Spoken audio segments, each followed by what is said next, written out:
Yuba-Sutter.Live's local government live streams are presented by Plumas Lake Self-Storage in Plumas Lake, where lifelong local residents are helping other residents keep things safe, providing indoor storage units, outdoor RV and vehicle parking, moving supplies, and Penske truck rentals. Details at plumaslakeselfstorage.com.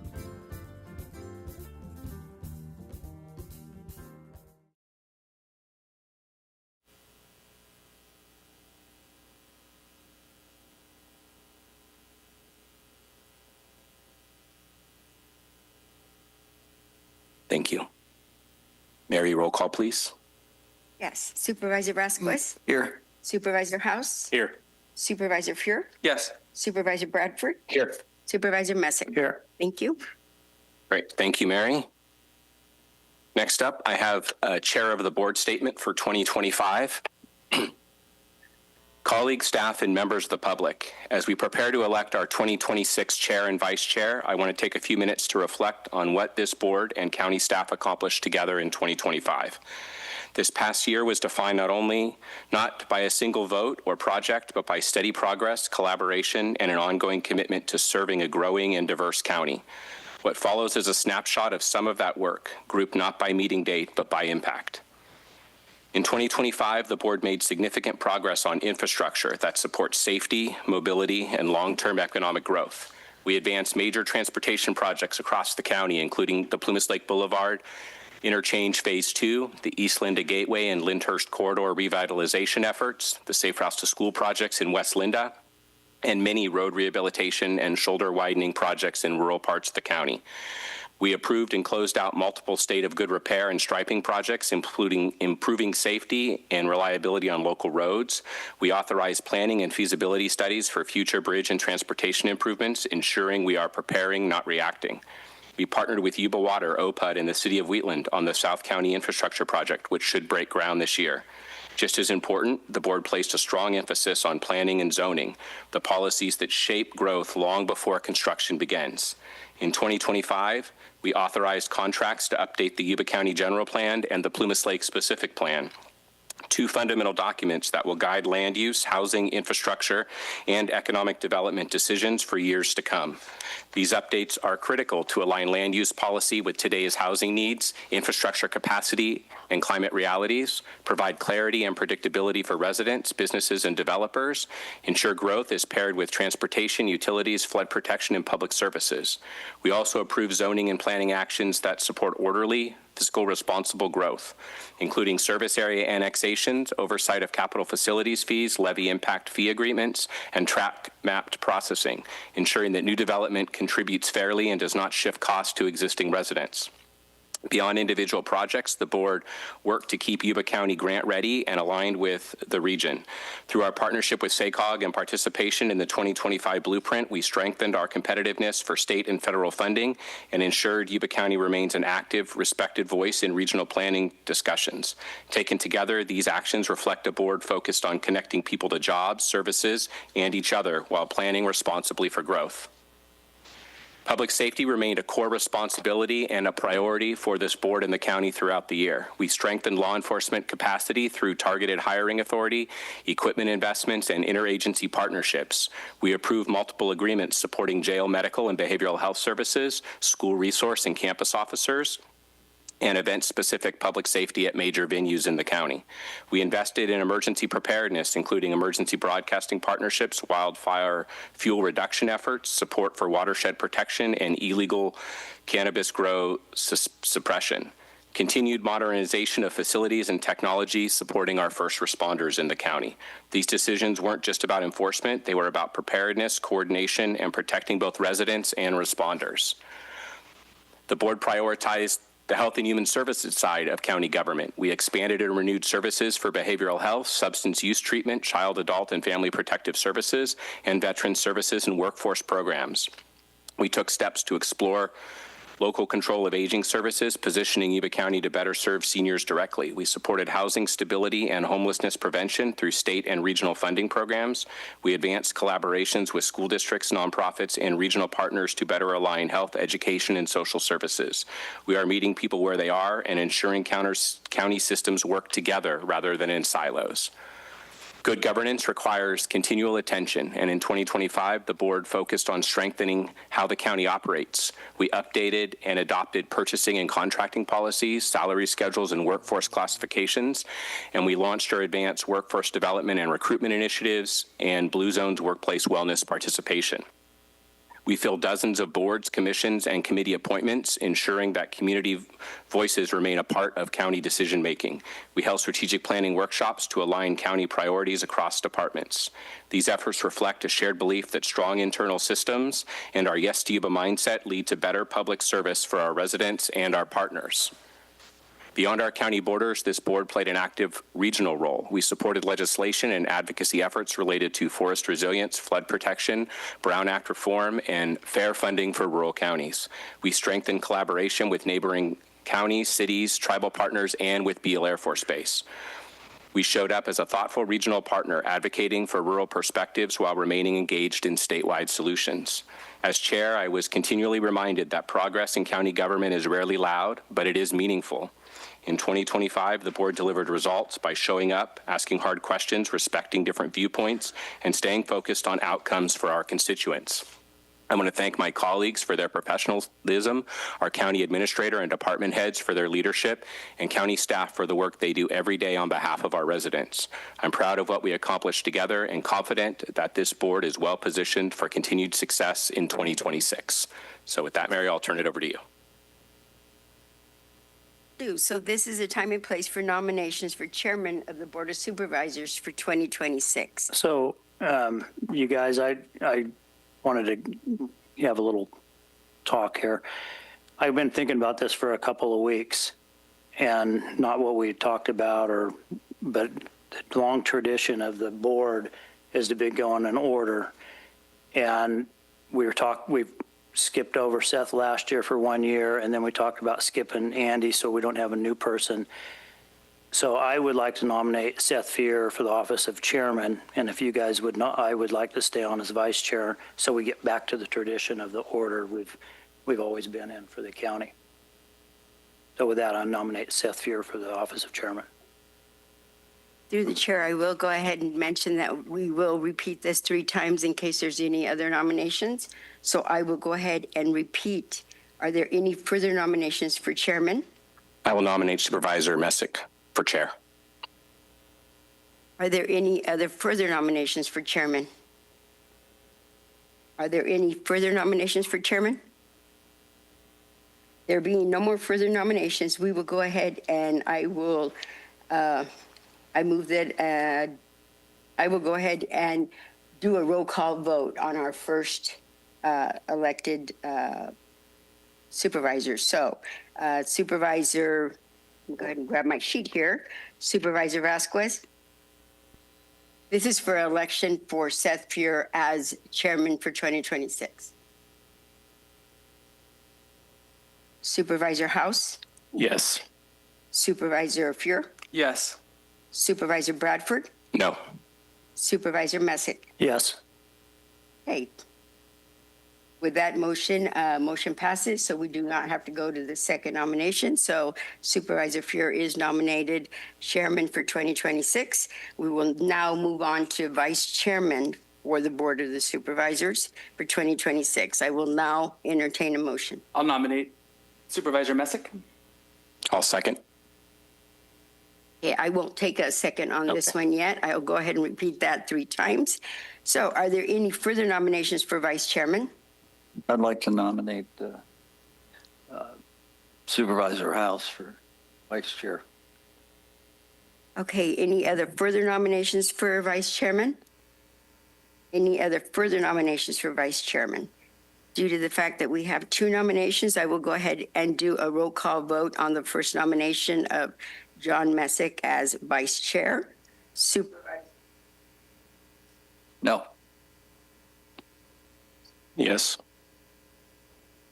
Yes. Yes. Yes.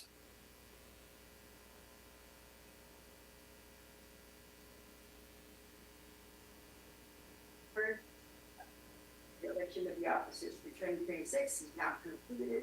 As we're ready to play the reorganization portion of this meeting adjourned and turn the gavel over to Chairman.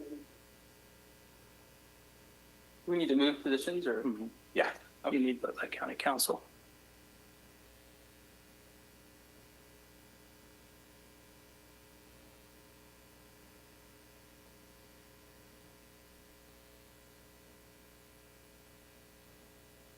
So the consent agenda is next. And we ask for public comment first. Is there any public comment on the consent agenda? Seeing none, all those I'll make a motion to approve the consent agenda. Second. in favor? Aye. Those opposed? Motion carries.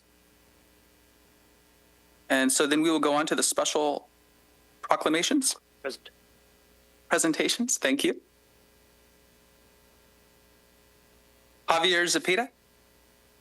And it looks like we have Senator Dahl's office and Gallagher's office are going to be here to present. Please step up to the podium. Do we have a proclamation as well?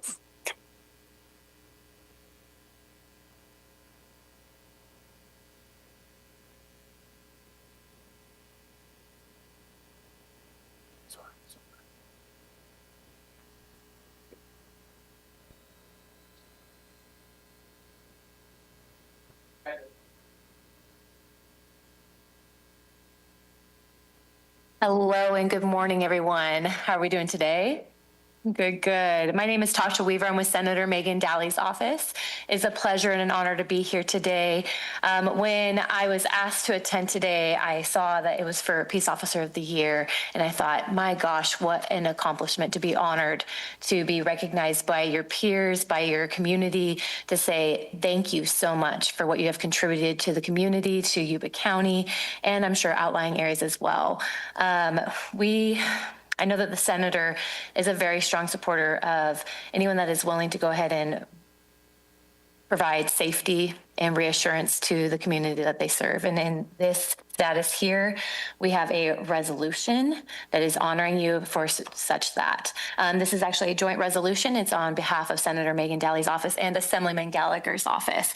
And so I will be presenting this today, as Isabella will be presenting on behalf of Congresswoman Alpha's office.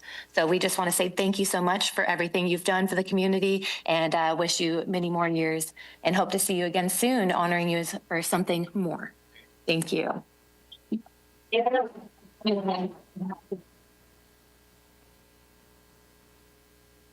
morning, everyone. I'm always the shortest one in the room. Hi, I'm Isabella. I'm with Assemblyman Gallagher's office, but today I'm also here on behalf of Congressman LaMalfa's office. When they asked to honor you for Peace Officer of the Year, it was before something tragic happened. And this is one of the last pieces that he signed personally. He wanted to make sure that he honored, especially local law enforcement, that goes above and beyond the call of duty. But reading all that you've done for our community, our constituents, keeping us safe, and just your commitment to that safety for us, I know that this is something that he would be proud to have presented you himself. But in lieu of that, I'm here to present this for you on behalf of Congressman LaMalfa. We have enough last times, man.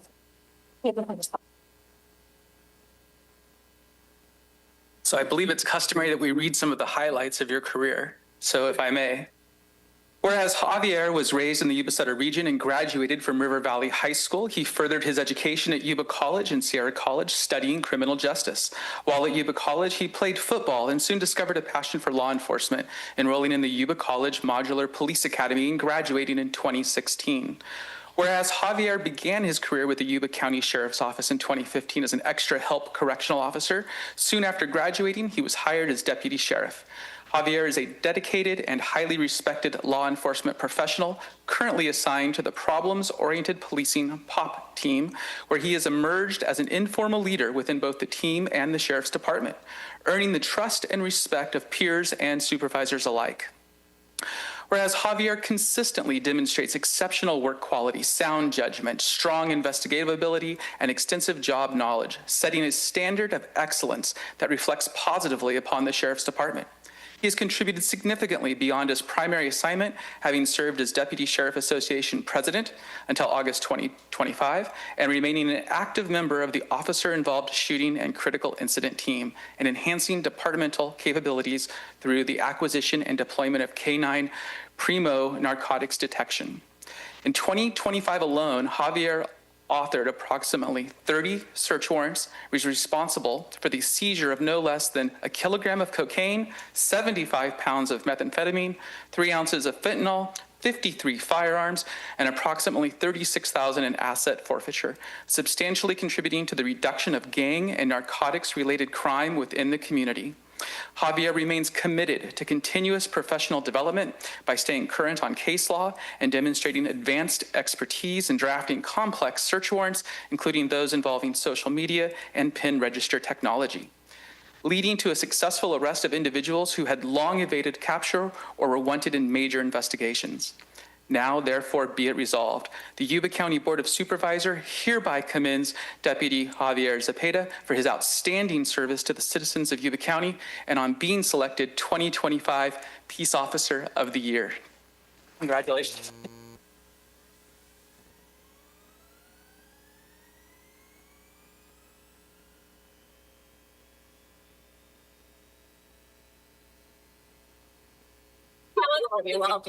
Yeah, you're good. Hold this.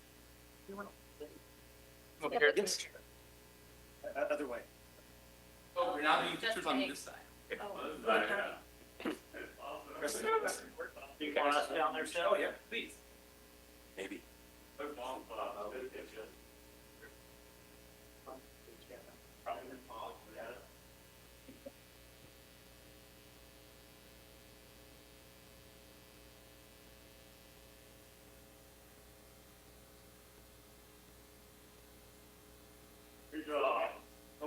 That's good. And that's good. That's cool, right? Yeah. Come on.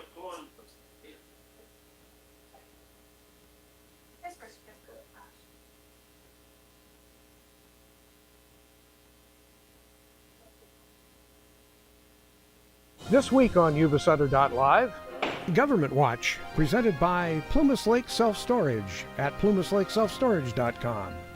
At 9 a.m., the Yuba County Supervisors regular meeting. At 3 p.m., the Sutter County Supervisors regular meeting. No Tuesday Marysville Unified School Trustees meeting. It's been moved to January 20th.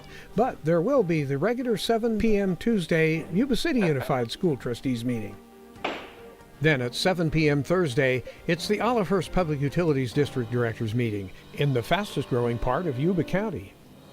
Government Watch. That's happening this week, right here on Yuba-Sutter.live. Yuba-Sutter.live. It's the truth that comes through.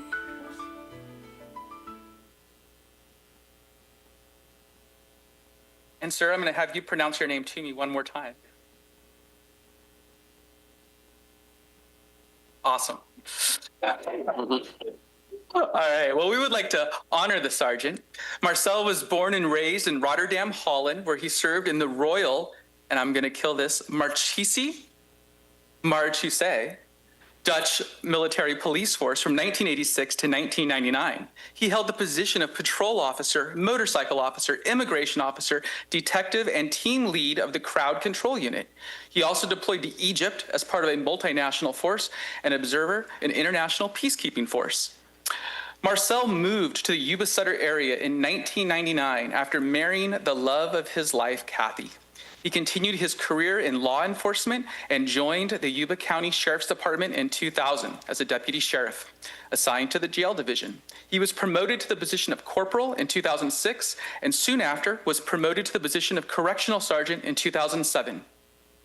Marcel serves as the administrative sergeant, where he was responsible for oversight of the jail's prison rape elimination program, division training, inmate programs, inmate tablet systems, and ongoing compliance with the Board of State and Community Corrections, and standards and training for corrections, requirements and standards. Marcel also served as training sergeant, a suicide awareness instructor, and a valued member of the peer support team. Throughout his tenure, Marcel has been dependable and knowledgeable supervisor whose leadership has been especially valued during periods of staffing shortages, during which he willingly assisted with shift coverage, often through overtime, while maintaining a calm demeanor and steady presence. Marcel served as the peer support team, further reflected his deep commitment to the well-being of his colleagues, providing guidance, compassion, and support to staff in times of need. Marcel proudly became a United States citizen in 2003 and has faithfully served the Sheriff's Office for 25 years, demonstrating unwavering dedication, professionalism, and integrity throughout a distinguished career. He has exemplified the highest standards of public service, leaving a lasting and positive impact on the Sheriff's Office, its personnel, and the community it serves. Now, therefore, be it proclaimed that the Yuba County Board of Supervisors hereby commends Correctional Sergeant Marcel van de Bruinhorst for his 25 years of outstanding, dedicated service to the citizens of Yuba County, and express heartfelt appreciation and best wishes for a happy, healthy, and fulfilling retirement. Congratulations, sir.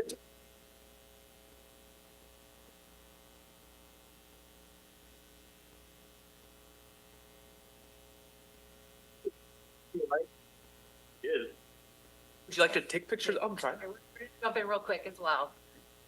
Well, because obviously you guys do not have enough arms here, we just wanted to add to your load. So again, I'm here on behalf of Senator Megan Daly, and we just wanted to say congratulations on your retirement, and thank you so much for the 25 years of service that you've committed to the community, and for just being willing to go ahead and contribute to this community, because a lot of it is just being willing to stick with it, push through, and you did for 25 years, and we were just so thankful for that. So thank you and congratulations on your retirement on behalf of the senator and the assembly member. I'll hold it for you. Hello, everyone, again. Long time no see. This is Isabella again with Assemblyman James Gallagher's office, but I am here on behalf of Congressman LaMalfa's office. When he heard about your vast knowledge and experience before coming here, he was very impressed. But he did want to say thank you to all of the time that you've spent here, the effort, the care, the heart that you've put into our community. And on here, it does read in recognition of your 25 years of dedicated service and leadership within the Yuba County Sheriff's Office. We appreciate your leadership and commitment to serving the people of Northern California. We wish you all the best in your retirement. Thank you and congratulations. Do you want to take pictures now? Okay. Beautiful. Okay. I'll hold this one for you. Thank you.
No, I appreciate it.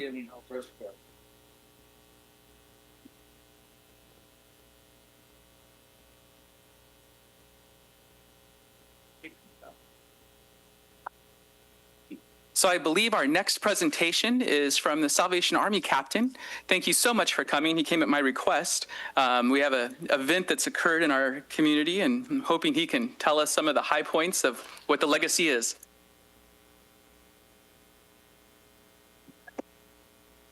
Thank you, Board of Supervisors, for allowing the Salvation Army to come and be present, and thank you, Chair, for the invitation. I am Captain Larry Carmichael. My bride and I, Captain Gloria Carmichael, have the chance to be the current officers here in the Yuba and Sutter counties as the Salvation Army Corps officers. In our role, we are the pastors of the congregation that meets each Sunday at the Salvation Army at 401 Del Norte, but then also we oversee the humanitarian programs, the social service programs in both counties. It is true that on January 2nd, a public announcement was made that the Salvation Army, unfortunately, would need to be closing its Family Crisis Center, the Depot. The Salvation Army has had the opportunity and the privilege to operate it for 35 years. All 35 of those years, though, was at a deficit, at a financial deficit. The Salvation Army, in reviewing its finances and also the status of the building itself, determined that there was no financial way to move forward with maintaining the program. The Salvation Army, though, is not leaving the community. We have been here since 1888 and will continue to serve. It is truly our hope to be here for another century, Lord willing. In the Yuba County side of things, our footprint will change a little bit, of course. We will be maintaining Hope Vista, which is near in Olivehurst or Linda. I'm still learning the different boundaries and what street starts what community, but it will continue to be there. It is has 8 individual houses on it, 2-bedroom, 1 bath, that receive families in crisis and bridge them to their next opportunity. And then 410 J Street, that through the assistance and support of Partnership Health Plan of California, who has graciously given us a capital improvement grant, will be transformed in the next few months. And in late spring, we'll be opening up our Family Services Center there, which will allow for the first time individuals of the Yuba County side to not have to cross over to Sutter County to access our housing navigation services, our rental and utility assistance services, and any other type of services that we would typically provide. We expect that location to be up and operational by late spring, thanks to Hilber's taking on the project for us. When it opens, we will have 10 staff in that building to receive individuals, to provide them with basic case management, housing navigation, enhanced care management for those that need it, and the building will maintain something it has historically always had, which is the supervised visitation room that is used by CPS, so that when the building is renovated, we will be maintaining that service to the community. Additionally, we are looking at the opportunity of putting a food pantry there as another pathway of service to this side of the river. We are grateful for the 135 plus years that we've gotten to serve these communities and look forward to the future. Through the chair, so the facility that's closing at the old depot, what exactly did you guys do there, and what's going to happen to the loss, I guess, so to speak? The Depot Family Crisis Center is a 63-bed family services shelter and rehabilitation program. For those that would come to us with alcohol or drug abuse and be searching for recovery, for sobriety, we had that as an in-house care option. We also taught self-sufficiency. We had 7 operational family dorms, and then 2 dormitories that were for single women, so that they could be received into emergency housing. The facility itself, at the end of this month, we will not let it go vacant. We will be temporarily moving some of our staff to the facility in the portion that is a little bit more structurally sound, because we do not want it to become a plight on top of the hill. We do look forward to handing the building off to a new owner or at some later date demolishing it, whatever seems and proves best. Of the 63 beds, are you full all the time? Are you half full all the time? What's the average? The actual percentage varies because the majority of the facility is dictated by family size. Sometimes, you know, the bed count will be in the mid-30s, but every family dorm is filled. Other times, we are in the high 50s. It just depends on the family size. Half to 90%. Yeah. What's going to happen to those services or those people? That is an ongoing community discussion. For those that were able to join last week, Supervisor House, Supervisor Pure, there was a community discussion hosted by the Yuba-Sutter Homeless Consortium to begin addressing that. It sounded like there's some short-term solutions through REST and then some maybe longer-term solutions through Habitat. Thank you. Thank you. Through the chair, have you thought about donating that as a historic building?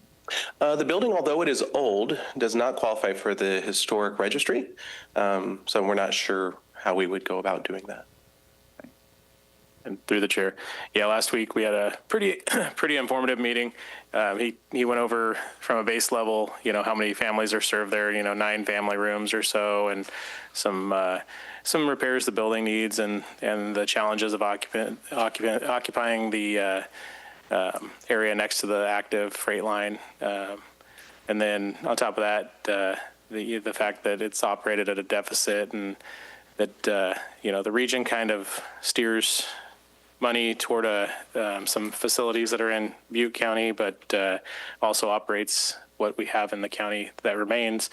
But there is an opportunity. I asked, you know, because is the building actively for sale? Yes, the building's actively for sale. So if there's anybody out there that wants the challenge to save 64 beds in our community, it'll be a lot easier to acquire and occupy that building than it would be to build 64 new beds. I don't think our county's made any, when we get 7 beds or 14 beds, we're excited, you know.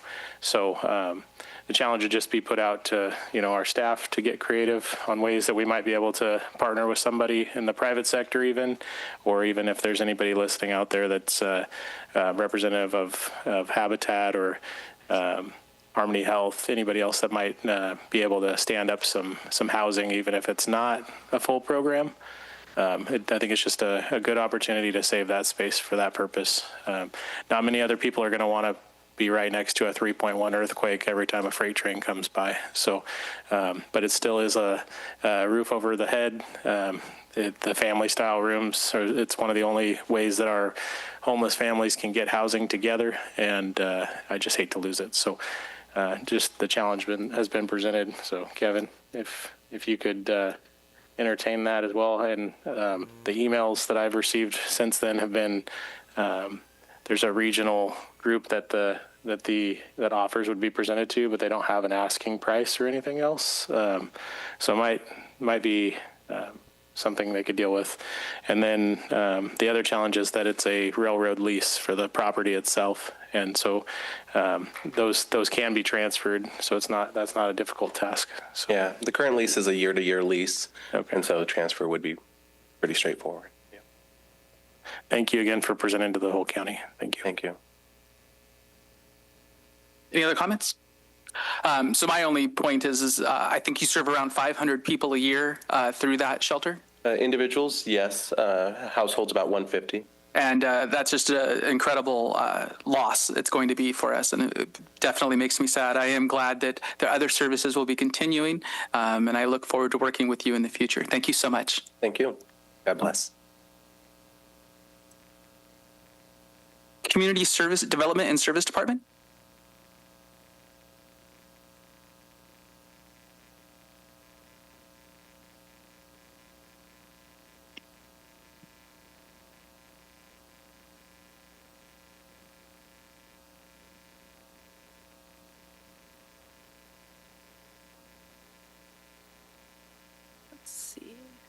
Thanks for bearing with me while I get it pulled up here.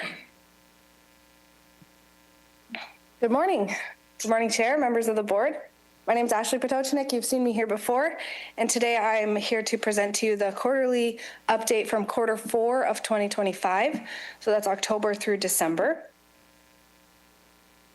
As a refresher, in economic development, we have 5 main pillars, and these really guide our economic development efforts in CDSA and help us to stay aligned with the county's strategic goals and long-term plans. You can see them here on the screen: strategic planning and resilience, business expansion and retention, attraction and marketing, talent and workforce development, and small business support. This morning, I'm really excited to be joined by my colleague in CDSA to share our recent GIS updates that support our strategic planning and resilience work and strengthen Yuba County's ability to attract new investment. So with that, I would like to introduce Patrick Wood, a senior GIS technician, to share a GIS update with you.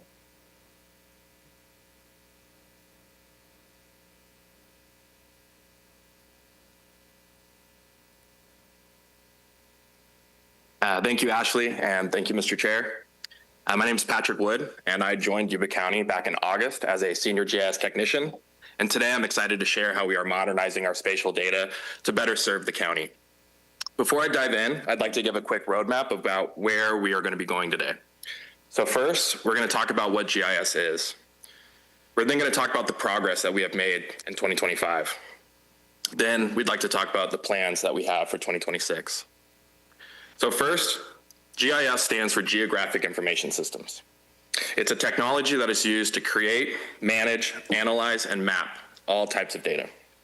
Simply put, GIS is a technology that turns raw data into a picture. It allows us to take invisible information like tax records or underground pipes and lay them on top of a map. One helpful way to think about it is in layers. Think of it like a stack of clear maps. On one layer, we have our fire stations. On top of that, we have where our senior citizens reside. And on top of that, we have our rush hour traffic patterns. Separately, these are just maps. Together, they show us exactly where our most vulnerable residents are in relation to emergency services during peak traffic. It moves us from guessing to data-driven decision-making. So with that foundation in mind, I'd like to shift to what we've been working on here in Yuba County. So since August, we have been conducting a comprehensive data audit. We've reviewed our county's geographic inventory to make sure the information that we are using to make decisions is accurate. Once we understood what data we had, the next step was to make sure it was reliable. So we have been verifying legal descriptions and establishing clear ownership of our data. By cleaning up duplicates and erroneous data, we ensure that the county and the public are looking at the most reliable information possible. We also hit the ground running supporting the elections department for the November special election. We updated the consolidated voting precincts, and we are now preparing for the upcoming primary and general contests.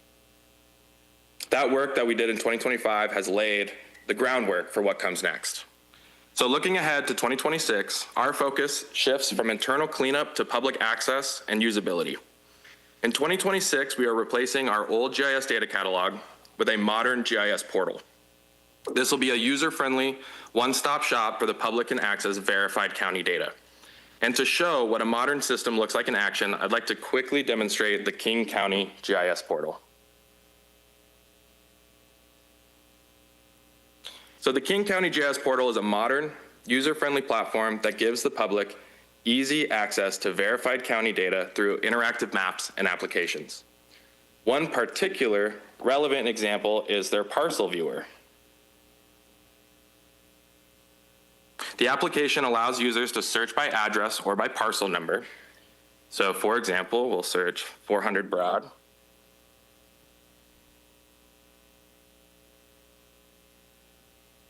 And the application quickly shows parcel lines as well as other related data. So I don't know if you guys recognize the Space Needle. Tools like this helps residents, developers, and staff quickly find trusted information, exactly the type of functionality that we aim to provide with our own GIS portal. The portal, however, is only as valuable as the data behind it. So we are continuing to verify and validate additional GIS data to host on our new GIS portal. For public works, we are mapping culverts and road signs for better maintenance tracking. For parks, we are developing a web app to highlight local parks and open spaces to improve community awareness and access to recreation. And for economic development, we would like to map infrastructure, utility, and housing data to inform site selectors and developers. As our data assets continue to expand, the next opportunity is scaling their use across departments. We would like to expand our map support to other county departments such as the Sheriff's Office, the Assessor's Office, and Health and Human Services. So departments are working from the same accurate, up-to-date information, reducing duplication of effort, and improving coordination across the county. As that demand grows, GIS will become less of a standalone function and more of a shared county-wide resource. And finally, we would like to make sure this work is visible to the public. So we'd like to host our first GIS Day in November. This will be an operational open house, and it's an opportunity to show taxpayers how we are using technology to make Yuba County more efficient and more transparent. So that concludes our GIS update. Thank you for your time, and I'm now going to pass it back to Ashley to finish our quarterly update. Thank you, Patrick. That was exciting, right? I'm sure there's questions and comments, and we'll take those following the remainder of the community development update. So, there we go. Perfect. So I will briefly now share some additional updates from community development, starting with additional infrastructure and mapping updates. So in the last quarter, we prepared the South County infrastructure map that shows a lot of the collaboration happening in the South County to really have sites ready for development and investment. In addition, Public Works is continuing to advance transportation projects, improving safety, mobility, and development readiness. And in 2026, they're looking forward to the North Beale Road, sorry, brain fart, North Beale Road Phase 3 Complete Streets project, as well as advancing into the design and construction phase for the Friendship Park project. Our planning division received a conditional use permit application for the Yuba-Sutter Transit Next Generation facility on Avondale. And in building, we're continuing to see good numbers from our production homes. So these are single-family production homes. In quarter 4, we issued 93 permits. You can see that's down from the year prior, but remains at a good level based on the last 4 years. And importantly, we issued 541 final occupancy permits in 2025. So that shows strong progress in the housing market. Across all building permits, not just housing, in the final quarter of 2025, we issued 498 permits. But what I think is even more interesting is looking at that on the annual basis. So in 2025, we were over 2,300 permits issued, and that tracks with the past 5 years. So it shows that things are really moving steady and development is remaining strong. Additionally, in the building division, we're receiving some exciting commercial updates. There are several permits under review in the Feather River Shopping Center in Linda. Those include a new shell building for future retailers, as well as some intended retailers of TJ Maxx and Five Below. This is in between Costco and Food Max. And in Plumas Lake, permits are under review as well for Shops 2. This is for future commercial retailers that have not been announced at this point, as well as the McDonald's project. So to kind of wrap it up, I want to talk about some of our wins from 2025 across all of CDSA and what we're looking forward to in 2026. So in 2025, CDSA integrated Tyler Payments, which streamlines the process for customers, strengthened our development pipeline to include a variety of development types, continued focus on industrial opportunities near the Yuba County Airport, and advanced redevelopment efforts in our commercial corridors such as North Beale Road, and initiated the library renovation project. Looking forward into 2026, we're excited to continue the work that Patrick talked about with GIS, to continue to advance that internally and externally for the public, to seek funding and construct priority infrastructure projects, to see significant progress on the general plan and the Plumas Lake specific plan that was discussed earlier, to continue that focus on our commercial corridors to really advance the retail and commercial opportunities for the community there, and to initiate an update to our economic development website. So that's the Yes to Yuba website.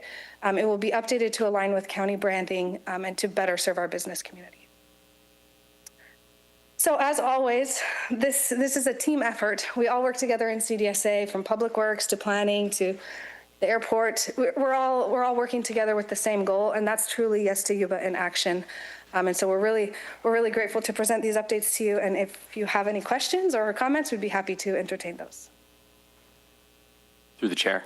Not a question, just thank you, Patrick, for the update on the GIS. I think that's really exciting stuff. I love maps and data, and so love seeing that. And thank you, Ashley, for the update on, especially on the commercial and all the infrastructure stuff we have going on. So through the chair, I'd just echo Gary's comment. It's just great working with you guys when we have a constituent call or a potential business person and get a hold of you guys and you just take the ball and run. So it's been great. Thank you. Through the chair. Yeah, this is my favorite part of the quarter, is getting these updates.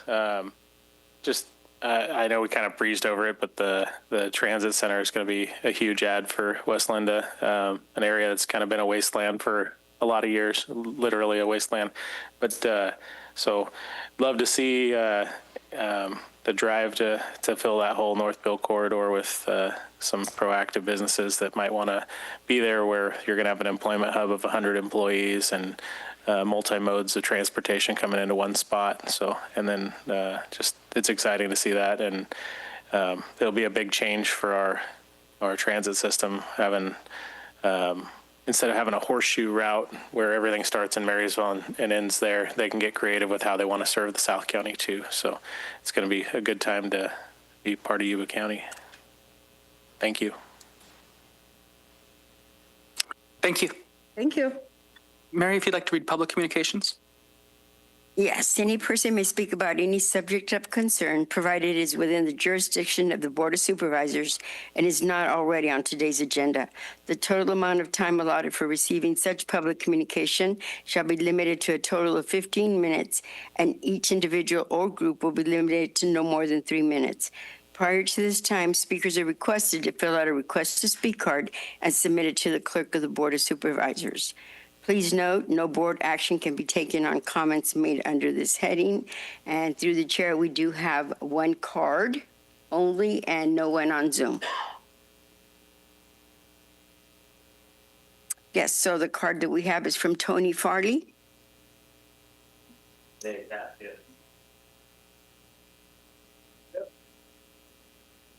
Hello, Eddie Vasquez. I'm 24 from Northview City, 1208 Willow Creek Drive, Northview City. Thank you, Jan Bender, for her service, George graduate. Thank you, Seth Fuller, Chairman, Alma George, DEI Chairman, and George graduate, anti-tax collector. Chief Saxon, County Administrator, Supervisor Mesk, the Super Stallion Tallying Horse, like Doug Maffa, rest in peace, Doug Maffa. You're the best. And Gary Bradford coming up. April coming up is the cap event. Make sure after the meeting, type in what the event will cost this year. I want to find out. I want to go there someday with Doug, what Gary Bradford, Sacramento, DC, and see about the big house. Eddie Vasquez, the VW Marine Corps Reserve Deputy, Law Enforcement Officer Military, and Mary, Marysville, Mary, and Rachel from Public Works, and Rachel from the media, Katie Gibson, Dr. Liu, Jennifer, Tom Porter, he's here, Tom Porter, Sheriff Will Anderson, Under Sheriff, UPD Sergeant, Under Sheriff, and Sam, don't forget Sam, and the probation guy. Thank you for your service. Thank you, Tony. All right, we're going to go to county departments. We're going to start with the appointment to FRACMID, 2 representatives and an alternate. And do we have someone to present, or we just take care of that internally? Okay, so Mr. Messick and Mr. House, did you guys want to be the appointees? I'd like to continue on the committee. I think Andy would like to stay on there. Is that true, Andy? And then I could be the alternate. Yeah. All right. Well, then, do we need to entertain a motion for that slate? I'll second. All those in favor? Aye. Any opposed? Motion carries. And now we will have the county administrator talk about the county strategic plan for 26 through 29 and organizational objectives. All right. Good morning, Chair, members of the board. Kevin Mellon, Yuba County Administrator. And Mary, I will see if I can do this without assistance here. Share that, right? But why do we have the old one up in the background here?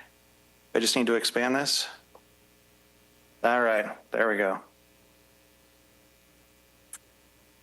Like this. Right. And then, so there we go.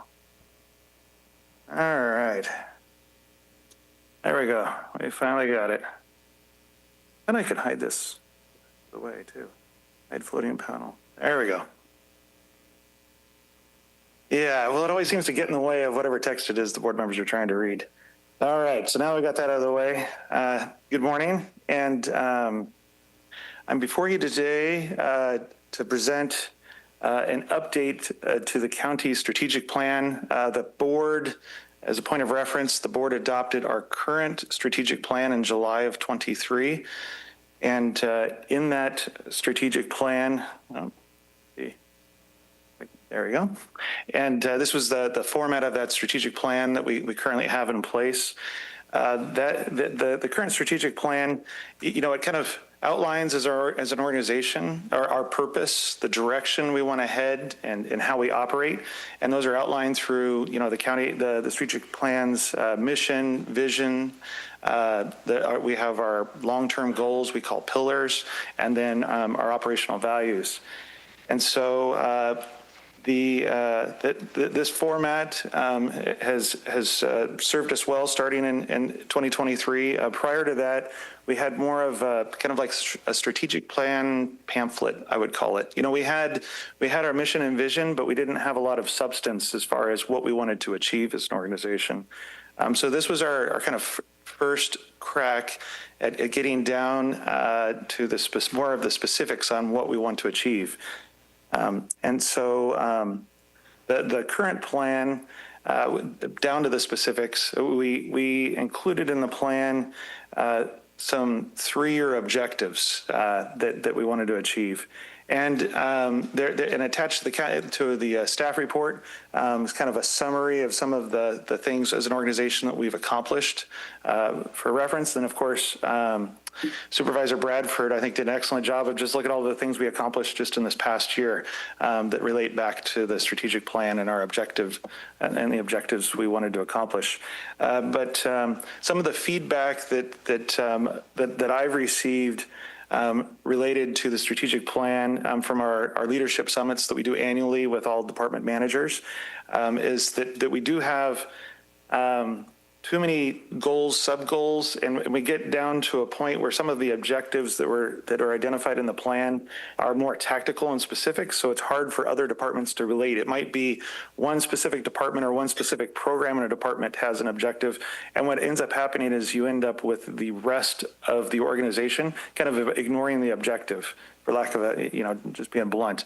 And so what we wanted to do, looking at a refresh on objectives for our organization from 2026 through 2029, is back to relatability across all departments. So how can we make sure that regardless of the objective, we can get buy-in from all of the departments to make sure that they're sharing in the success of our organization to achieve these objectives.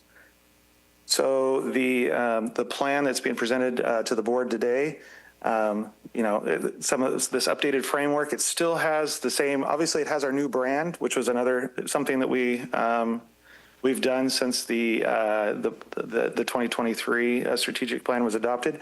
And so it looks different just from that standpoint with our branding guidelines, but it still has the same mission, values, our 4 long-term goals that are wrapped up in our 4 pillars, and our organizational values, our 8 organizational values. One of those being our Yes to Yuba mindset that the board, I'm sure, is very well aware of. And I'm going to get into some specifics here on the objectives, but the objectives themselves are focused this time on the rewrite on the objectives, easier for departments and the public to understand as an organization what our objectives are over this next 3 years, and then easier for departments to apply how they're going to be able to move forward on these objectives, shared across all departments, as I mentioned. And then the execution, and I'll get into that at the end of the presentation. The tactical part, that's where the board will be able to weigh in on priorities departments develop as part of the budget process to really determine what the board determines each year. Are the departments meeting the overall objectives for their priorities that they've established in that particular fiscal year? So on the county services pillar, which as a reminder is to deliver convenient, responsive, safe, and reliable services with a personal Yes to Yuba experience for all communities we serve. The 3 objectives that are being presented today for the board's consideration under that pillar. This would be over the next 3 years, our focus. 1 would be to improve and increase county service delivery options through enhanced in-person, over the phone, and online services.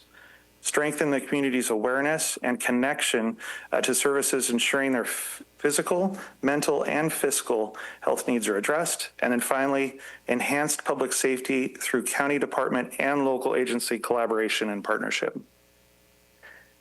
And so on the community growth pillar, the 3 objectives, the first one being attract new businesses and support the vitality of our existing businesses through supportive services. You just saw the quarterly update there from the community development. They're doing an excellent job there, but it's looking at how can the entire organization support that particular objective.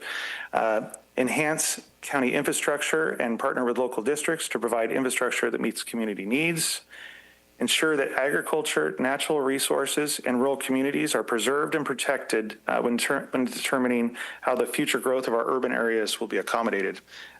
This one will definitely be something that you'll see play out over the next couple of years as the county goes through its general plan update process. All right, under the community engagement pillar, so the first objective, enhance community connectiveness to county services through focused engagement. Raise community and tourism awareness of Yuba County's natural, community, and recreational resources. And then finally, encourage connections and collaboration with partner agencies within the county, as well as among county departments, to ensure we are collectively working together to best serve our communities. And then finally, under our county culture pillar, share and practice organizational values. As I mentioned, those values have continued through those same 8 values that are in the strategic plan. Maximize staff development through training, coaching, and mentorship. And then finally, evaluate county operations for efficiency and cost effectiveness as part of the annual budget process. So how this will be implemented. The first step would be the board adopting this update to the strategic plan, which provides direction on the organization's objectives over the next 3 years. That then gives us as staff the marching orders. So my department then will be able to instruct all the departments as they develop their annual budgets and their department level priorities, which objectives as an organization we're focused on. And then as part of the annual budget review process, then the board can weigh in on whether or not the departments are meeting the mark or not on the tactical approaches for that particular fiscal year to meet our organization's objectives. So the strategic plan, it's housed on our county's website. We have a webpage dedicated to it. And so that's where we'll have all of our strategic plan information. It's just kind of an FYI. And with that, I'd be happy to answer any questions the board may have. Through the chair. Since 2009, I think we've, to 2025, we more than doubled our assessed valuation. We're the last 10 years the largest per capita growing county in the state. We've sometimes you don't measure those things that we've grown like a house fire, and I just would like for you to include that in. That for the last 10 years, we've been the fastest growing county in the state of California per capita. So that would be nice. It's a good thing to keep front and center. If I could, through the chair, when I started with the county 28 years ago, we had less than 60,000 people. Now we have over 85,000 people. We've definitely grown just during my tenure here. Okay. You can definitely see it and feel it. Thank you. Through the chair, not a question, just a comment. I appreciated the content itself, the objectives, and what we're trying to accomplish. But I also really appreciated that it was visibly appealing. It was concise. It was easy to follow and straightforward. So kind of to your point of if you put too much in there, it's sometimes hard to implement, right? But if it's straightforward, easy to follow, it's more likely that departments will be able to get on board and help us accomplish it. So thank you. Through the chair, I'd just like to make a similar comment, Kevin. Just great that you did this, which makes it, I think, easier for the previous presentation. It's the reason we're doing so good in the county is because of the strategic plan that you and the staff have prepared and continued update. So thank you. Any public comment on this issue? I can get my mic to work through the chair. I do like that you hit on this. We specifically asked that, the Yes to Yuba kind of get extended, or definitely get extended to our interactions with the public and the constituents and the folks who call in. So I like that that it actually calls out increased county delivery options through enhanced in-person, over the phone, and online services. So I just think that's super important. I've had, most of the times we get calls, it's because somebody's hit a roadblock, and it's easy for us to clear them up, but for the public, it's kind of hard to get their own roadblocks out of the way. So Andy always says you can find it on the website or fill out the ticket on the website. And some people just, they want that phone call, that interaction. So thank you for calling that out. Appreciate it. And we're looking for an approval. Move for approval. Second. All those in favor say aye. Aye. Any opposed? Motion carries. And now you're going to present on the agreement, CMAR, with the Yuba Water Agency for construction manager at risk procurement. Yes. Thank you, Mary. Or I'm not sure who did that for me, but so I have this item as well. And this item pertains to a joint powers agreement that's being proposed between Yuba County and the Yuba Water Agency. It would create the Yuba Water Construction Authority. And really one of the driving reasons behind this is to enable Yuba Water Agency projects to be able to benefit from using the construction manager at risk process to secure a contractor to construct future projects. This item was presented to the Yuba Water Agency Board of Directors last week, who approved it. And so in order to complete the process, the Yuba Board of Supervisors needs to approve the JPA as well. And with that, I'd be happy to answer any questions the board may have. Any questions? Public comment? I'll entertain a motion. I'll move to approve. Second. All those in favor? Aye. Any opposed? Motion carries. And Mary, if you'd like to read the next two paragraphs.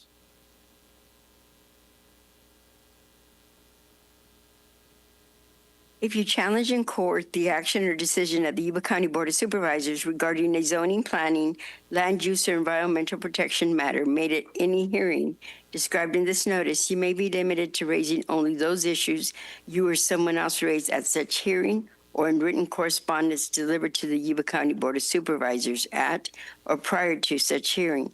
Public comments will be limited to 3 minutes per individual or group. So I will go ahead and read the first item. It's agenda item 626-2025, Community Development and Services.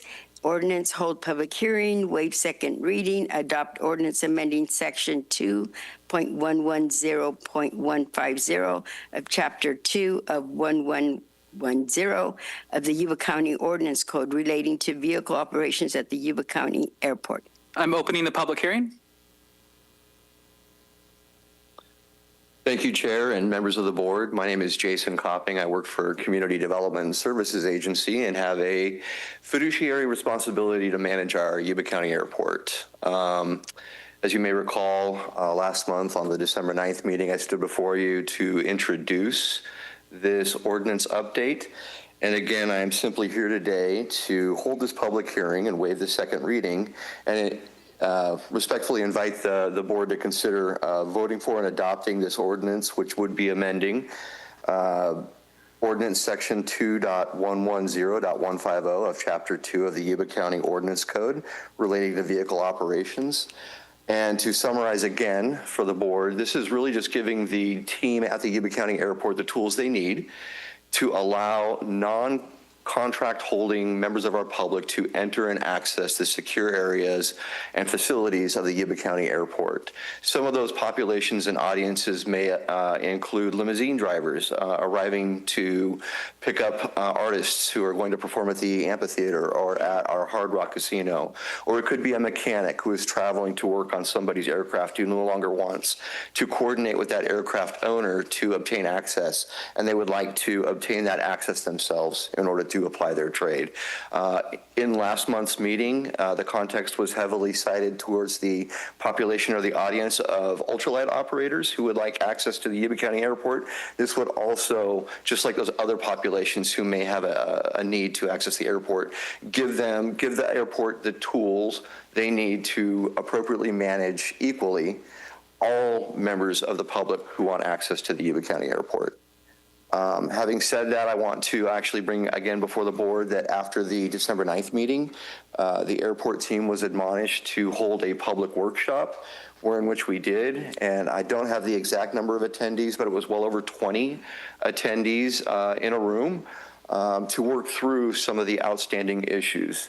Are we finished? I don't believe so. I believe there will still be some tunes and some tweaks that the airport will be bringing back to the board as early as next month, just to simply refine some of the issues surrounding this new process as we go forward and implement it and learn more about it. The intention being making it fair, equitable, and applicable and easily attainable for those members of our public that would like access to the Yuba County Airport, unlike the access we offer currently. Again, circling back to today's ask is simply to hold this public hearing, waive second reading, and invite the board to adopt this ordinance amending section 2.110.150 of the Yuba County Ordinance Code relating to vehicle operations at the Yuba County Airport. Thank you. Any questions? We have a Zoom comment. Yes, we have a person on Zoom, David Shelton.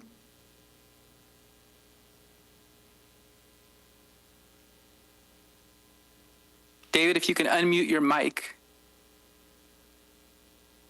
All right, we're going to do board comments while he fixes his technical issue. I'm fixed. It wasn't allowing me to unmute. Go ahead. So I just wanted to advise it's probably not a good idea to implement new discriminatory ultralight access requirements while the county is under federal investigation for discriminatory ultralight access. When I drive to the airport to operate my ultralight, I am a transient aeronautical user of a federally protected aeronautical activity. So Under Grant Assurance 22, the county has to provide reasonable and non-discriminatory access on terms that are similar to other transient users. Now, currently, other transient users generally have no fees, no permits, no insurance requirements. I can operate an airplane, a business jet, or a helicopter at no cost. But when I show up at the gate with my ultralight, this measure would require me to spend thousands of dollars a year on permits and on aeronautical insurance that's not required for most other transient users. And that is textbook discrimination. In addition, and you mentioned, by the way, limos. Limos are not covered by grant assurances. You can charge them whatever you want, but you can't lump aeronautical users in there. It's totally different. But additionally, the board has not addressed 2.110.130, which was cited in the Part 16 complaint as a key issue. It's not consistent with your federal obligations, and it criminalizes federally protected aeronautical activities and allows the ultralight ban to resume at any time, which demonstrates that the ban has not been, it's been paused essentially and not permanently remedied. So I would advise the board to rescind 2.110.130 and restore access without permits or insurance requirements, unless if you require them for all transient users. Failure to do this will result in a loss in the Part 16 case and a loss of federal funding, which will cost the taxpayers potentially hundreds of thousands of dollars per year. And I'm making this comment, which will become part of the Part 16 docket, to help document for the FAA that you have been warned and you are proceeding with knowledge of the noncompliance and the pending consequences. Thank you. Thank you, David. Did you want to respond to any of that? Through the chair, I did have a clarifying question related to a statement that Mr.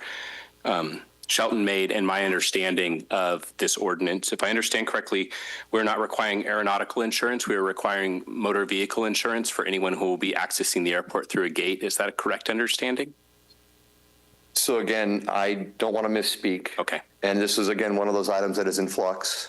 But I do believe we have recent communication from our risk management team within Yuba County, citing an insurance provider that actually provides what they are calling a third-party liability insurance, that this provider is saying many, many, many airports, just like Yuba County Airport, are requiring for ultralight operators to possess in order to operate from that airport. Okay. So this is one of those things that we will iron out. As far as a comment, I don't know that this is the right forum and audience to litigate.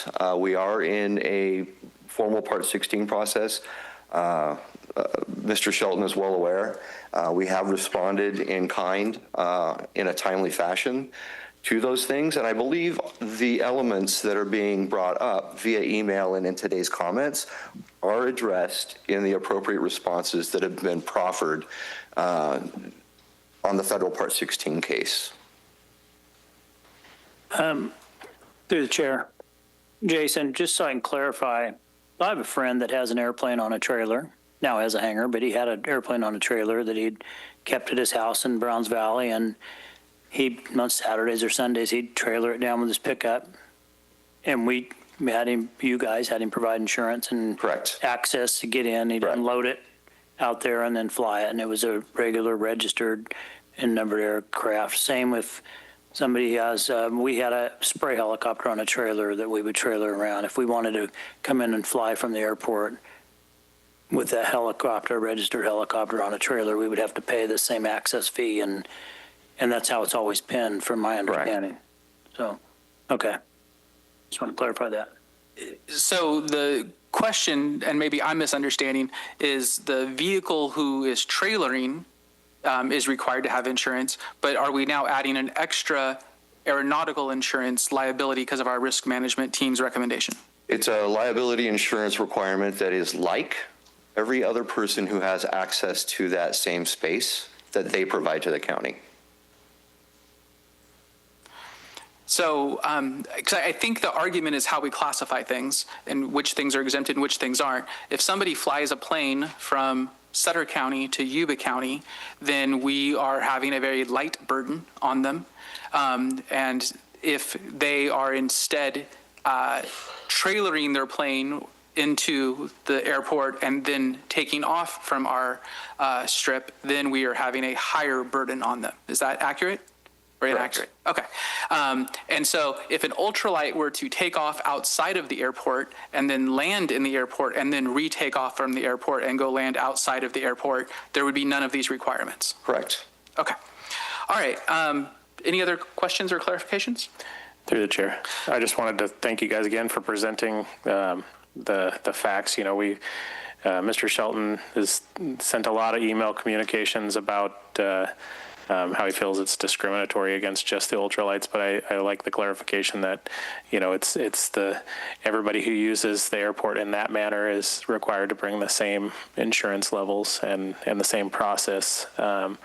And then on top of that, you know, the explanation on what a transient user is, like Seth was saying, if somebody comes in out of another airport, maybe they land at our airport and it doesn't require the same as it does if you trailer somebody through.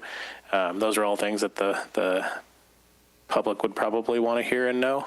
So even though we've had our meeting, I'd like to continue having some educational outreach on this.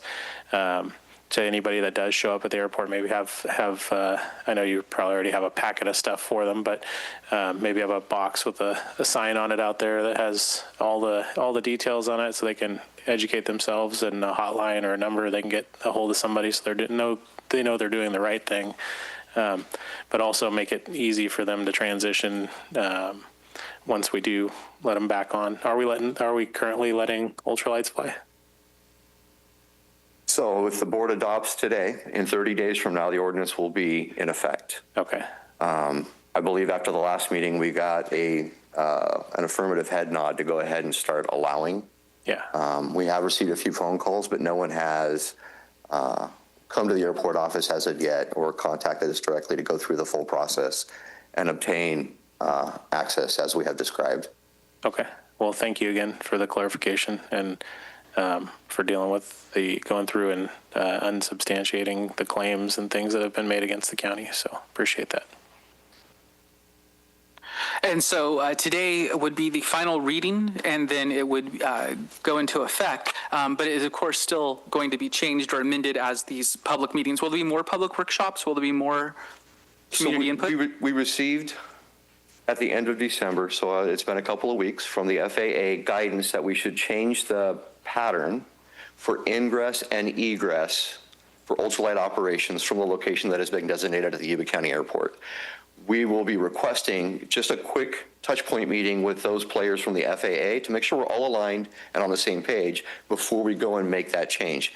However, if somebody did come to the airport today and go through the process, we would likely still show the diagram that was originally provided by the FAA showing 2 exit and entrance paths, and then make reference to the fact that the northerly one is likely going to be dropped from all publications and information, allowing that ultralight operator to make that choice of which is the safest. And right now the safest route is the one that crosses the main runway at midfield instead of going around the north end of the main runway. So it's things like that. We will be tuning and tweaking. Okay, thank you. No, thank you. And then David, you had your hand up. We aren't supposed to go back and forth, so if there's something really quick that's just a summary, very succinct, I would love to hear it, but we don't want to litigate as was said earlier. Please proceed. I just wanted to clarify that when an aeronautical user drives to the airport to use the airport for an aeronautical activity, they are a transient user. And also, even tenants and through the fence operators are not required to have aircraft insurance. I've reviewed the lease agreements. They're required to have general liability insurance related to the exclusive use of the leased premises. They are not required to have aeronautical insurance for the operation of the aircraft, which is a protected aeronautical right. So this is discriminatory, no matter how you spin it. And it's not a gate restriction. You can, for example, create rules about gate security or check ID, that's fine. But when you require aeronautical insurance that covers the operation of the ultralight, that is an aeronautical restriction, even though it's imposed at the gate. So just clarifying those details. Thank you. Thank you, David. So the aeronautical insurance that seems to be a bit of contention is part of this ordinance? No. Oh, okay, excellent. So we can proceed with the ordinance. We're going to fine tune and tweak things, and we may end up dropping or keeping that as we decide is legally required. No, to Mr. Shelton's point, that is actually the distinction that has helped kind of further the discussion amongst risk management and our HR director to refine and hone in on what we should be requiring. Okay. Thank you.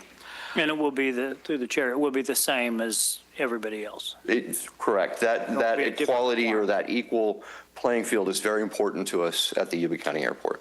All right. Move to approve. Second. I will close the public hearing. Move to approve. Second. And I think we need to do a roll call vote, I'm guessing? Supervisor Vasquez, Yes. Supervisor House, Yes. Supervisor Fuhr, Yes. Supervisor Bradford. Yes. Supervisor Messick. Yes. Motion passes. Thank you. Thank you.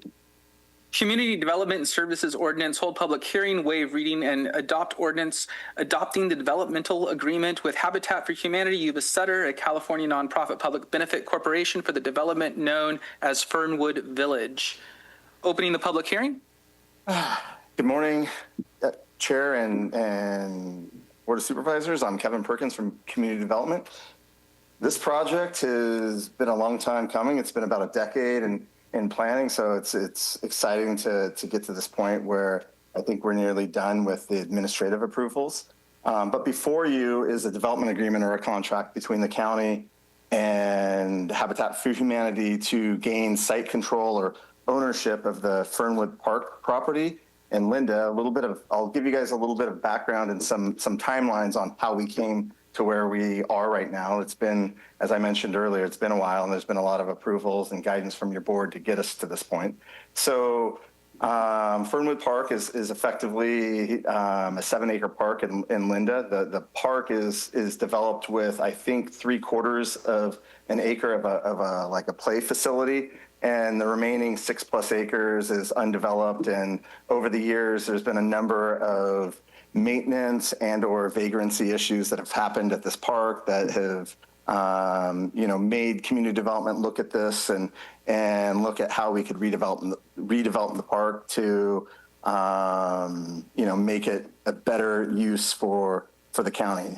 Back in 2019, community development brought before your board a conceptual redevelopment map, just to make sure that we weren't getting out ahead of ourselves and that your board was going to bless the actions moving forward. And that redevelopment map, its intention was to develop the site with owner-occupied affordable housing and also put eyes on the park so that there were houses looking at the park, and hopefully that would end some of the vagrancy, code enforcement, law enforcement related issues that we were having at the park.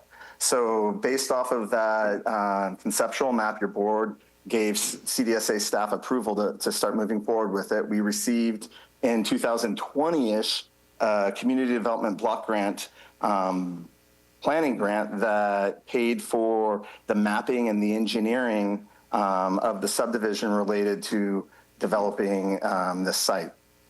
The site or the map ended up being a 75 unit project. There was going to be access, or it's proposed to have access from Grove Avenue to the site and then out through Fernwood Park through a lot that the county currently owns.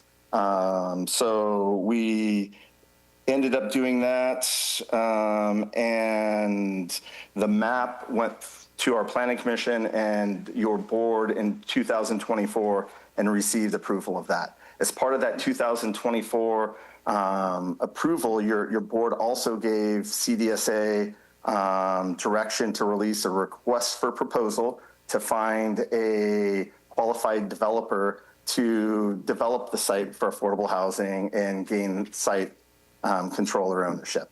The staff had prepared an RFP, sent that out. Habitat for Humanity Yuba-Sutter was awarded the RFP. They had the highest score, and over the past year, we've spent our community development housing staff and Habitat have been working through this development agreement. The main points of this development agreement is it's a 10-year development agreement. which would extend the life of the map that was approved in 2024 for an additional 10 years. Habitat for Humanity would gain site control or ownership of the park and would be required to develop the 3/4 acre pocket park, all the infrastructure, and develop with owner-occupied affordable housing. And owner-occupied affordable housing is up to 80% of the average medium income in Yuba County. And let me see if I'm missing anything. Oh, yeah. So 75 units. They're required to meet all the conditions in the map to develop the site. And also there's some provisions that at the end of 10 years, if the site isn't developed for whatever reason, that the county can get the property back. I'm fairly confident that Habitat is going to be able to develop this and develop it in the next few years. They have already received a $5 million home grant from the state for infrastructure to develop this site.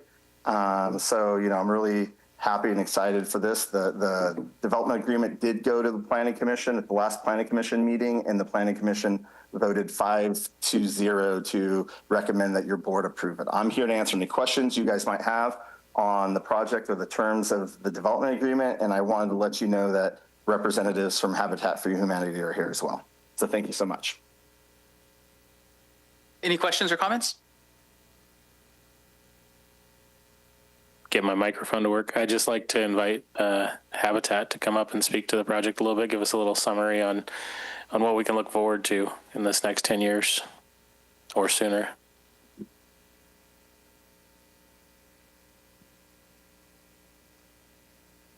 All right. Hello, Joseph Hale with Habitat for Humanity Yuba-Sutter. Definitely can answer some questions and just mention one of the great aspects of the project is it'll take, 75 families who otherwise wouldn't be able to own a home to have that opportunity. And one of the great things we see with the success of the homes we build is these individuals become, contributing members to society in a much better way. A lot of them who might be receiving benefits, government assistance, come off of that as a part of being a homeowner.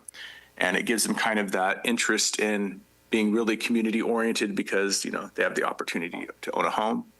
And most of the individuals who are through this program, as was mentioned by Kevin Perkins, are up to 80% income. But it's sometimes difficult to own a home in California. So some of these people might be couch surfing or, currently living in apartments, but, definitely looking for such an opportunity. So I just wanted to put that out there and answer any questions you might have.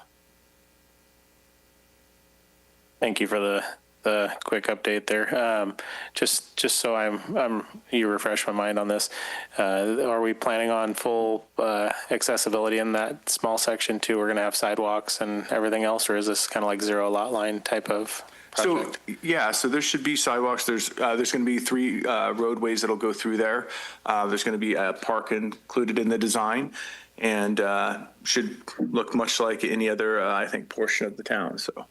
Okay. Well, thank you very much. Yep. Thank you all. All right. If no other comments, I will close the public hearing.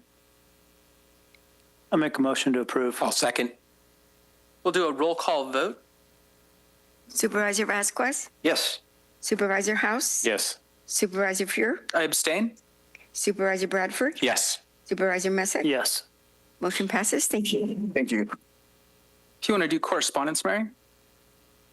Yes, to the chair, we do have 4 items. We have, one is received a letter from the Department of the Beale Air Force Base regarding the draft environmental assessment for flight line installation development projects at Beale Air Force Base. Second one we received is independent financial statement and compliance report from the County of Yuba Local Transportation Fund of Sacramento Area Council of Governments for the years ending June 30, 2024 and 25. Next item is a notice from the California Water Board, State Water Resources Control Board, Drinking Water Division regarding Yuba County's local primary agency, the LPA, annual evaluation for fiscal year 2024 and 25.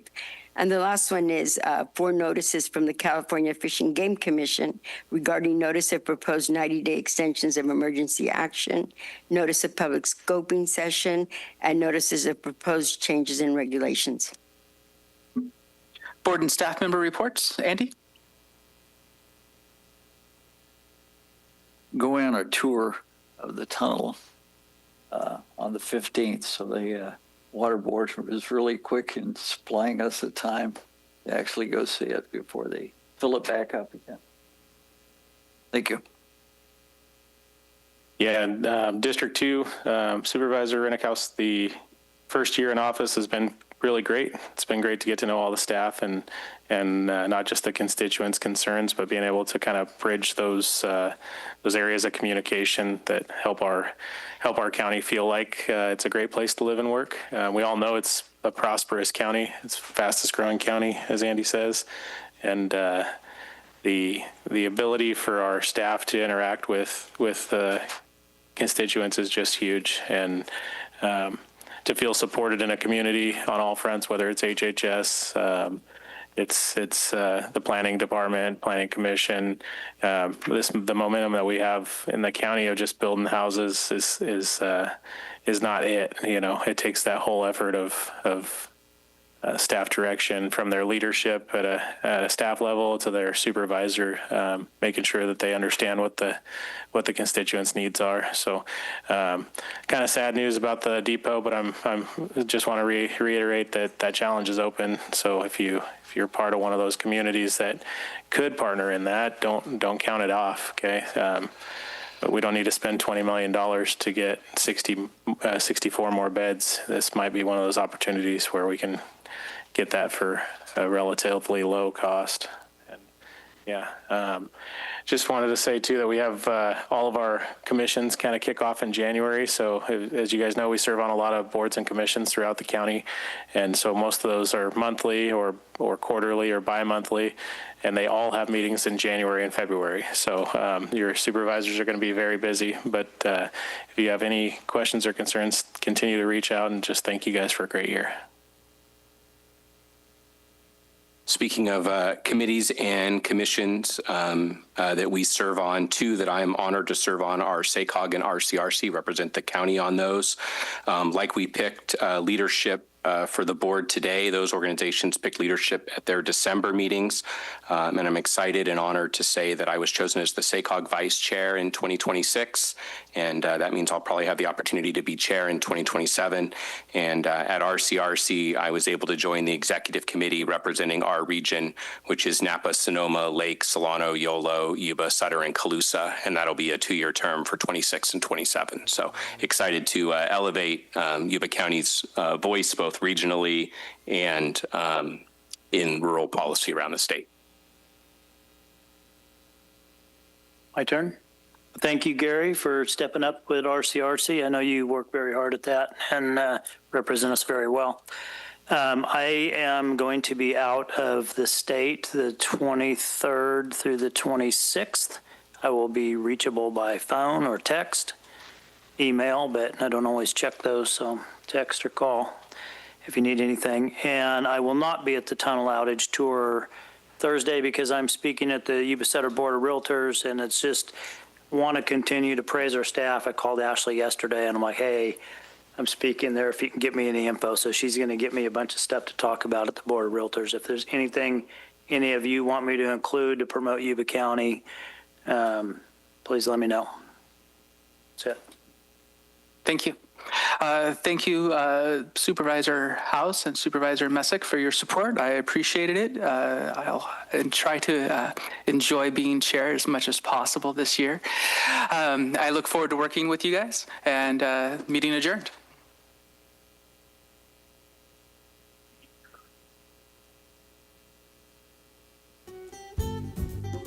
Yuba-Sutter.live's local government live streams are presented by Plumas Lake Self-Storage in Plumas Lake, where lifelong local residents are helping other residents keep things safe, providing indoor storage units, outdoor RV and vehicle parking, moving supplies, and Penske truck rentals. Details at plumaslakeselfstorage.com.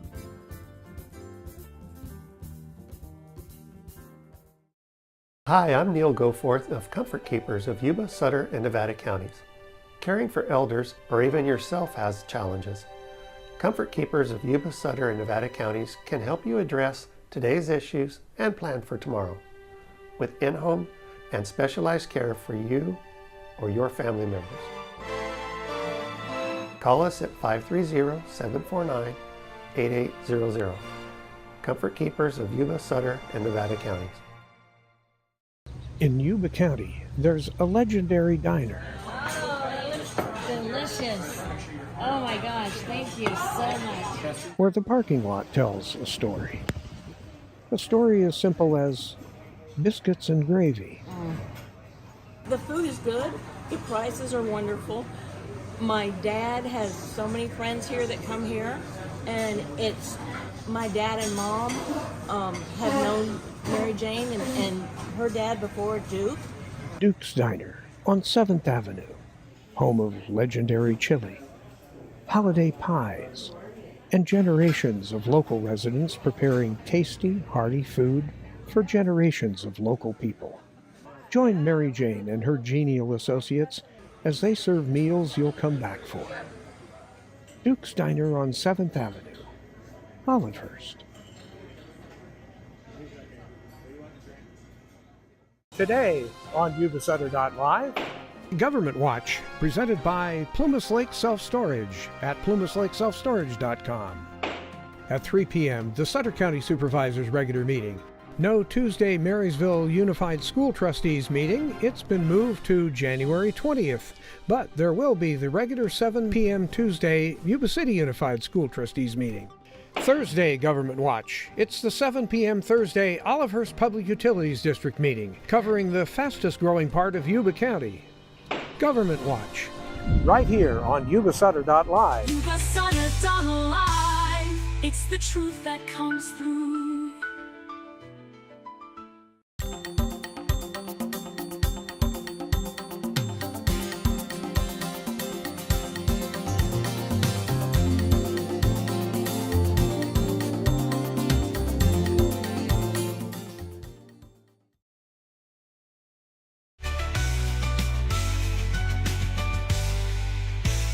Yuba-Sutter.live. It's the truth that comes through.